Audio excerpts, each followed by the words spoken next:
ایک دفعہ کا ذکر ہے کہ ایک بکری اپنے ریوڑ سے بچھڑ گئی۔ شام ہو رہی تھی اور وہ رفتہ رفتہ رات کی سیاہی پھیل رہی تھی۔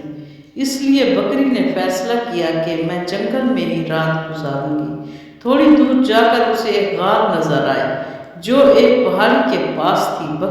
بکری کو رات گزارنے کے لیے یہ غار پسند آئی اور وہ غار کے اندر چلی گئی اور ایک کونے میں جا کر بیٹھ گئی۔ اتفاق سے اس غار میں ایک اونٹ خوار شیر بھی رہتا تھا جو اس وقت غار کے اندر ہی تھا۔ شیر کو دیکھ کر بکری بری طرح ڈر گئی۔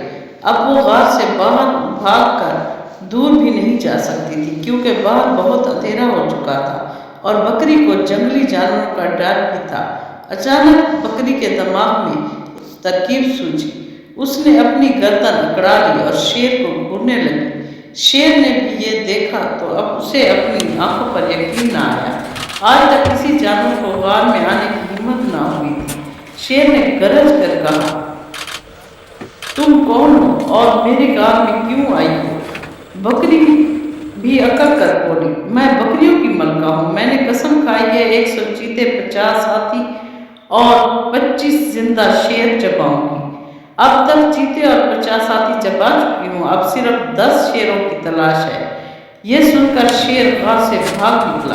اسے بھاگتے ہوئے جنگل میں ایک گیدڑ ملا۔ گیدڑ نے شیر کو بھاگتے ہوئے دیکھا، پوچھا، اے جنگل کے بادشاہ، آپ اتنی تیزی سے کہاں بھاگے جا رہے ہیں؟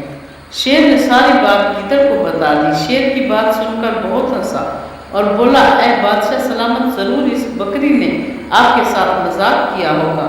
بھلا ایک بکری ایسا کیسے کر سکتی ہے؟ اس نے اپنی جان بچانے کے لیے ایسا کیا ہوگا۔ آؤ غار میں واپس چلتے ہیں۔ تو بیٹھے بٹھائے دعوت ملی ہے ہمیں۔ اس طرح شیر اور گیدڑ غار میں واپس آئے۔ بکری ان دونوں کو دیکھ کر غار میں دیکھ کر گھبرا گئی، لیکن ہمت کر کے بولی کہ اے گیدڑ، ہم نے تمہیں 10 شیر لانے کو کہا تھا اور تم صرف 1 شیر ہی لا پائے۔ شیر نے یہ سب سنا تو ایک ہی وار میں گیدڑ کے 2 ٹکڑے کر دیے اور وہاں سے بھاگ گیا۔ اس طرح بکری نے اپنی عقل مندی کی وجہ سے اپنی جان بچا لی۔